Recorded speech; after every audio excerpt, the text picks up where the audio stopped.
Ողջույն Ֆրոնտ TV-ի հարգելի հետևորդներ, այսօր իմ հյուրն է համահայկական ճակատշարժման անդամ Ռուզաննա Ստեփանյանը։ Բարև ձեզ։ Ողջույն։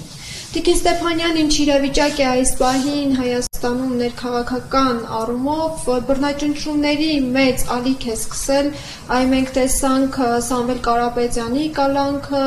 այսօր նաև Արցախի պատգամավոր Դավիթ Գալստյանին են բերման ենթարկել, Արա Ռոստոմյանին են ձերբակալել, ինչ կասեք։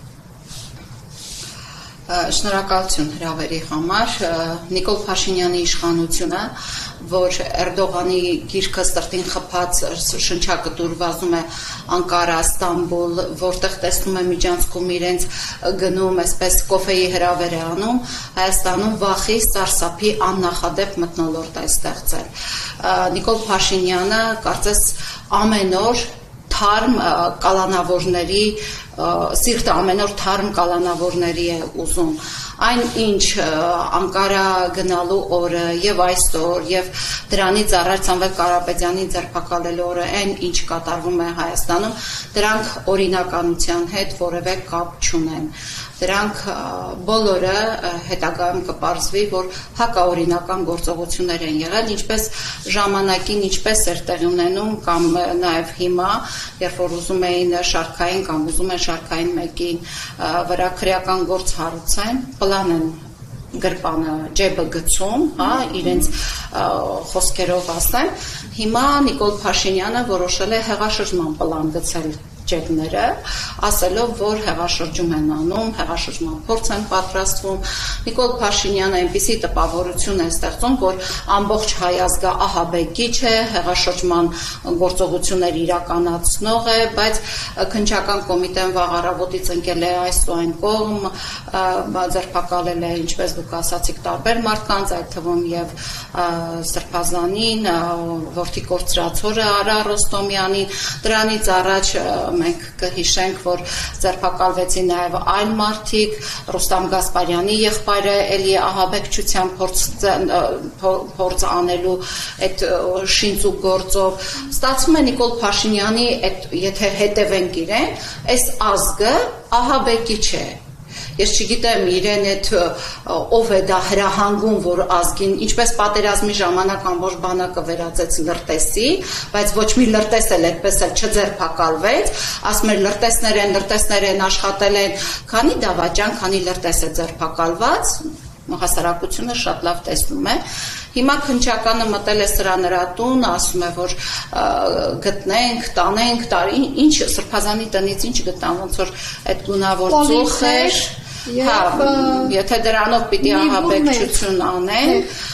դե արդեն ասվում է, որ այս պլանի հեղինակը հեղաշրջման Նիկոլ Փաշինյանն է, քննչական կոմիտեին խորհուրդ եմ տալիս այցելել Նիկոլ Փաշինյանի տուն, այնտեղից կգտնեն հեղաշրջման մի շարք պլաներ եւ այն ժամանակ թող գցեն ում գրպանը, որ պետք է։ Այսպես ուր կհասնենք, ես մեր տեղեկություններով նույնիսկ Եվրոպայի դեսպաներն են անհանգստություն հայտնել, որ չի կարող երկիրը այսպես բռնապետական լինել, չէ որ ինչքան էլ հիմա ուզենա Մակրոնը բարձր գոռա ասի Հայաստանը ժողովրդավար երկիր է, միևնույն է աշխարհը տեսնում է, թե Նիկոլ Փաշինյանը ահաբեկչության անվան տակ ինչ գործողություններ է իրականացնում Հայաստանում իրեն ընդդիմացողներ։ Նա ով ասում է, որ Նիկոլ Փաշինյանը վատ է աշխատում, Նիկոլ Փաշինյանը պիտի հեռանա, միանգամից քննչականը մտնում է նրա տուն կամ նրանց օֆիս եւ սկսում են ինչ-որ բաներ փնտրել։ Այսպես ինքը բոլորի տները հերթով մտնելու է, որովհետեւ այսօր հասարակությունը, այո, գոնե իր ստատուսների տակ որ կարդում ենք, հասարակությունը ասում է, որ դու պետք է հեռանաս, դու երկիրը քանդել ես ու շարունակում ես քանդել։ Հիմա ինչ որ ձայնագրություններ են ասում, ի հայտ է եկել քննչական կոմիտեն եւ այլն, քանի որ այս երկրում ամեն ինչ կատարվում է մի մարդու հրահանգով, հրահանգել կալանավորել, հրահանգել հետախուզում հայտարարել, հրահանգել սա անել, այն անել, չի բացառվում, որ այդ ձայնագրությունն էլ հիմա տեխնիկական այնպիսի դարաշրջանում ենք ապրում, որ որևէ ձայնագրություն, հենց քննչական կոմիտեի աշխատակիցները, օրինակ չի բացառում ձայնագրություն կազմակերպեն, արհեստական բանականությամբ ձայները փոխեն ու ասեն ասեն, տեսեք, հեղաշրջման փորձ էին անում։ Այս միֆերից, այս հակազգային, հակապետական քաղաքականությունից ժողովուրդը վաղուց հոգնել է, սա նորից եմ ասում, այն նույն մեթոդն է, որ ժամանակին պլան էին գցում մարդկանց ջեբը գործ կարելու համար, հիմա սա հեղաշրջման պլան է ձեռնարկել, գցում է սրա նրա ջեբը եւ ասում է դե գնացեք ու ես սա ամոթ է եւ ես կարծում եմ այդ բոլոր այն երկրները, որոնք հորջորջում են, որ Հայաստանը ժողովրդավար երկիր է, ես դիմում եմ նաեւ հիմա այդ դեսպաններին, դիվանագիտական այդ կորպուսներին, տեսնեն թե Հայաստանում իրականում ինչ է կատարվում։ Ազատ խոսքի վրա մի լայքի համար դու աշխատող ես, ծառայողի ես գործից ազատում։ Սա է ժողովրդավարությունը կամ հիմա այն ինչ կատարվում է, սա ուղղակի խայտարակություն է։ Եթե Եվրոպայի համար ժողովրդավարական արժեքը հենց այսպիսին է, ուրեմն ես ցավում եւ ափսոսում եմ։ Տիկին Ստեփանյան, դուք ձեր խոսքում նշեցիք հենց հեղափոխության պլանը, այո, ուժայինները փաստորեն ենթարկվում են Նիկոլ Փաշինյանին եւ Նիկոլ Փաշինյանն գծեց այդ հեղափոխության պլանը եւ անցավ գործողությունների, նաեւ եկեղեցու դեմ իր պայքարն է շարունակում, սրա մասին ինչ կասեք, չի հրաժարվում եկեղեցու դեմ պայքարից։ Շնորհակալություն հարցի համար, նախ ասեմ, որ օրեր առաջ Համայնքական ճակատ կուսակցությունը հարցում է ուղարկել ուժային կառույցներին, արդյոք Նիկոլ Փաշինյանը իրավունք ունի կալանավորելու հրահանգ տալ, քանի որ Սամվել Կարապետյանի կալանավորումից առաջ հստակ Նիկոլ Փաշինյանը հրահանգ տվեց կալանավորելու եւ ոչ միայն մի շարք նման դեպքեր կան, Համայնքական ճակատ կուսակցությունը հարցում է ուղարկել ուժային կառույցներին, թեպետ մենք վստահ չենք, որ այդ ուժային կառույցներից որևէ մեկը այսօր դեմ կգնա Նիկոլ Փաշինյանին եւ մեզ լիարժեք պատասխան կտա, այնուամենայնիվ այդ պատասխանը վաղը մենք կարող ենք այսօրվա գործող իրավապահ մարմինների դեմ օգտագործել, որովհետեւ ի վերջո այն ինչ կատարվում է այսօր Հայաստանում, այդ ամենը փաստագրվում է տարբեր հասարակական կազմակերպությունների, քաղաքական ուժերի, լրատվամիջոցների եւ մի շարք դիվանագիտական կորպուսների կողմից։ Ինչ վերաբերում է եկեղեցու դեմ պայքարը, ես կարծում եմ, որ սա հստակ մեր թշնամի պետություններից եկած հրահանգ է, որովհետև եկեղեցին դարեր շարունակ եղել է մեր հոգևոր մեզ միաբանող կառույցը եւ եղել է համահայկական միաբանող կառույց եւ այսօր խոսքը այն չէ թե ինքը այն սրբազանին, մեկ այլ սրբազանի ինչ որ խոստում ուխտ դրժելու մեջ է փորձում մեղադրել, եթե այդպես լինի, այս 7 տարվա մեջ իրենք ամեն ժամ դրժում են իրենց ասածը, ամեն ժամ դրժում են իրենց երթումը եւ իրենք վաղուց պետք է ուրեմն բոլորը այդ խմբակը 200 հոգանոց խմբակը վաղուց պետք է ձերբակալված լիներ եւ հիմա իրենք կատարում են հստակ եկեղեցու պարագայում կատարում են հստակ Բաքվի եւ Անկարայի պահանջը երբ պետք է ազգը ջլատել երբ պետք է ազգը ոչնչացնել երբ այլևս դու չունես հավատ որևէ կառույցի հանդեպ տեսեք մինչեւ իր արշավը թեպետ Փաշինյանը 18 թվականից սկսած է այս արշավը սկսել եկեղեցու դեմ բայց մինչեւ այս խրոխտ արշավը Փաշազադեն հայտարարեց որ հայ առաքելական եկեղեցին վնասում է Կովկասում անվտանգության խնդիր է առաջացնում ցավոք Հայաստանը այսօր ղեկավարում են ըստ իս որովհետև բոլոր իրենց գործողությունները հակապետական եւ հակազգային է ես կարծում եմ որ թուրքական ներկայացուցիչներ են ղեկավարում Հայաստանը եւ մենք այսօր ամեն քայլափոխի հենց դա ենք տեսնում մեր մշակույթը մեր տարածքները մեր հավատը մեր կրոնը մեր ավանդույթները մեր ընտանիքները ամեն ինչ բխծելով գնացին այս մարդիկ հիմա հերթը հասել է բարերարներին եկեղեցուն գեներալներին քանի գեներալի նկատմամբ հետախուզում կա հայտարարված մեկը հենց համայնքական ճակատ շարժման առաջնորդ Արշակ Կարապետյանի նկատմամբ քանի հայրենասեր մարդու նկատմամբ կա հետախուզում հայտարարված քանի բարերարի նկատմամբ կա հետախուզում։ Ժամանակին, երբ որ Նիկոլ Փաշինյանը իր թերթը տպագրելու համար, ինչպես իր թղթակիցներն են ասում, այստեղից այնտեղից գումարներ էր հայթայթում, որ իր թերթը տպագրեր Սամվել Կարապետյանը, այդ ծանր տարիներին տասնյակ հազարավոր հայերի Ռուսաստանի Դաշնությունում աշխատատեղ է տվել, այնտեղից տրանսֆերտներ է փոխանցվել Հայաստանում եւ Արցախում մեծ ներդրումներ են արվել, այս մարդիկ չեն հանգստանում, իրենց պետք են մարդիկ, ովքեր թրքի կրնկի տակ սողացող կլինեն, իրենց պետք են մարդիկ, ովքեր թրքի նվագի տակ պարող կլինեն, արժանապատիվ, երկրի անվտանգության խնդիրները պահող գիտակցող մարդիկ, բարերար մարդիկ, համաշխարհային ճանաչում ունեցող հայեր, այս մարդկանց պետք չէ, մենք ինչքան հայերի գիտենք, որոնց մուտքը Հայաստան պարզապես Նիկոլի մի հրահանգով եղել է պերսոնա նոն գրատա ցանկալի անձ են ճանաչվել մեր երկրի համար։ Մեկը Մուրադ Փափազյանը Ֆրանսիայից ԱԱԾ-ին այստեղ դատարանում հաղթեց, ԱԱԾ-ն ասում էր դու անցանկալի անձ ես, մարդը այստեղ հաղթեց, չէին թույլ տալիս իր մուտքը Հայաստան։ Այդպիսի շատերը հետախուզում է հայտարարել մարդկանց նկատմամբ, ովքեր կգային Հայաստան, մեր այդ թվում օրինակ Արշակ Կարապետյանը, գուցե մեր երկրի անվտանգությունը այսօր այս իրավիճակում չէր լինի, ինչպիսին կա, միշտ մեղավորներ են փնտրում, միշտ մեղավորներ։ Այդ տեսեք Ռուսաստանին յուրաքանչյուր հարցում մեղադրում են, ամեն հարցում։ Հիմա էլ շրջանառության մեջ են դրել, թե Ռուսաստանը 400 միլիոնի զենք չի տվել։ Ռուսաստանը, Հայաստանը, ես որ եթե չեմ սխալվում, դա կփնտրեմ կգտնեմ, հենց կառավարության որոշումով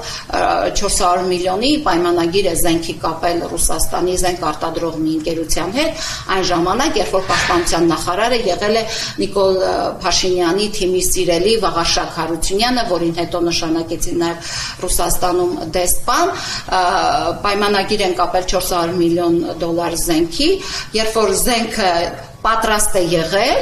դիմել են հայկական կողմին, ասել են թող պաշտպանության նախարարության մասնագետները գան, զենքը տեսնեն եւ տեղափոխեն Հայաստան, գնացել տեսել են, ամեն ինչ նորմալ, պիտի պայմանավորվածություն է եղել զենքը տեղափոխելու Հայաստան, եկել են ու հանկարծ ինչ որ արգելք է դրվել, այդ զենքը չի տեղափոխվել Հայաստան։ Իմ ունեցած տեղեկություններով ասել են, որ այդ զենքը Վրաստանով չի մտնելու Հայաստան, Հայաստանը պետք է գտնի զենքի այլընտրանք եւ զենք բերելու փոխարեն Ռուսաստանից, որտեղ պատրաստ է եղել զենքը, պիտի շատ էժան գներով բերվել, 3-4, նույնիսկ 5-6 անգամ թանկ գներով զենք է բերվում Հնդկաստանից եւ ոչ այնքանակով, որքան որ պետք է բերվեր այնտեղից։ Հիմա էլ որ հարցնում են, ասում են բա զենքը, իրենք այդպես էլ չգիտեն, ասում են, կարդում եմ Պապիկյանի մի հարցազրույց, ասում են դա միջպետական պարտքի գումար է եղել, դա չգիտես ինչ է եղել։ Իսեր ասու, դուք նույնիսկ չգիտեք փողը որտեղ եք վատնում,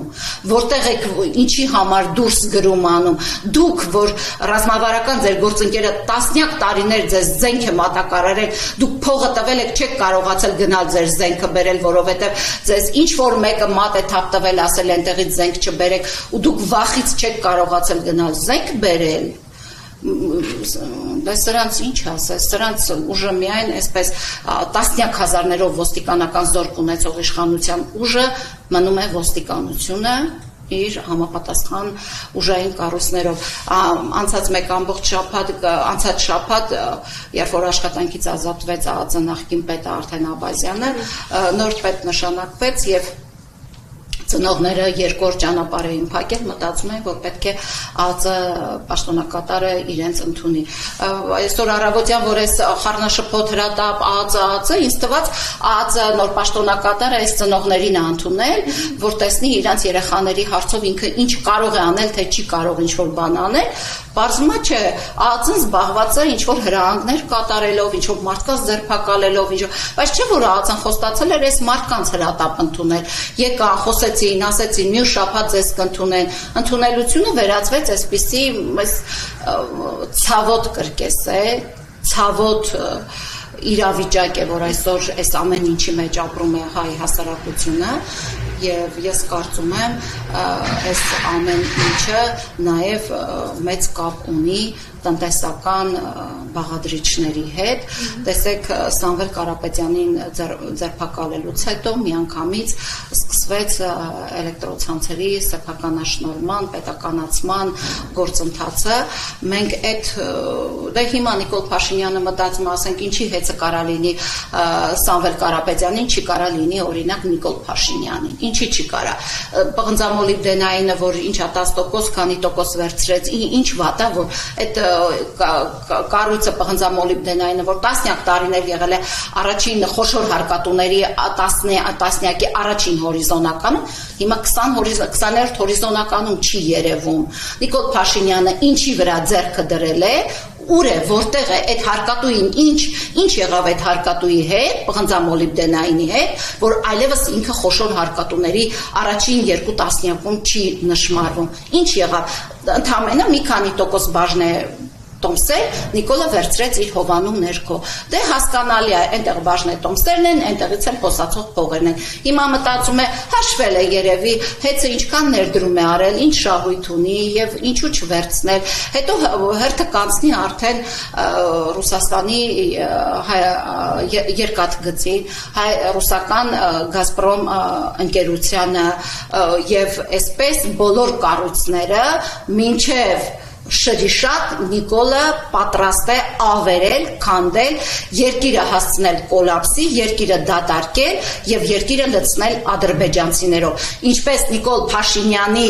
այն մահվան նախարար Արսեն Թորոսյանն էր առանց ամաչելու խորհրդարանի ամբիոնից կանգնած հայտարարում, որ պետք է կազմակերպված 300,000 ադրբեջանցիների ներգաղթ իրականացնել, սա այդ պլանի մասն է։ Մի երկիր, որտեղ այլևս դու չես ունենա, տեսեք տրանսպորտային բարեփոխում կաթված խայտարակ, ամենախայտարակ վիճակում այսօր Երևանի տրանսպորտային համակարգն է, ավելի խայտարակ վիճակ, որ կարող էր լինել, ես ուղղակի չեմ պատկերացնում։ Սա քանդեցին, տրանսպորտային այս հանգույցը քանդեցին։ Հիմա հեծնա հանքերին, որտեղ որ կան ռուսական մասնաբաժիններ, հերթով Նիկոլ Փաշինյանը ուզում է դրանք դարձնել մեզ շատ վատ օրեր են սպասվում։ Իրականում Հայաստանի յուրաքանչյուր շարքային քաղաքացու Նիկոլ Փաշինյանի 200 հոգանոց խմբակը շատ վատ օրեր է նախապատրաստում։ Ամենավատ օրերը։ Մենք երանի ենք տալու 90-ական թվականների ցրտին ու մթին։ Երանի ենք տալու։ Այն ինչ սկսել է Նիկոլ Փաշինյանը, մենք այդ թվականների ցրտին ու մթին երանի ենք տալու։ Որովհետև քանդվելու է էլեկտրոցանցերը, քանդվելու է գազի համակարգը, քանդվելու է երկաթգծի համակարգը։ Ինքը Նիկոլ Փաշինյանը որոշեց միանձնյա առանց հասարակության կարծիքը հարցնելու իր 200 հոգանոց խմբակի հետ որոշեց Հայաստանը մտցնել Թուրքի կրնկի տակ։ Ինքը Հայաստան եւ Թուրքիա այս երկու պետությունների մեջ ընտրեց Թուրքիան։ Իսկ մենք գիտենք, որ մեր հակառակորդ թշնամի երկրների ծավալապաշտական նկրտումները սրանով եւ այսքանով երբեք չեն ավարտվի։ Դե ինչ Տիկին Ստեփանյան, շնորհակալ եմ հարցազրույցի համար, դեռ կհանդիպենք։ Շնորհակալ եմ ես։ Իսկ ես հիշեցնում եմ, որ իմ հյուրն էր համահայկական ճակատշարժման անդամ Ռուզաննա Ստեփանյանը, կհանդիպենք։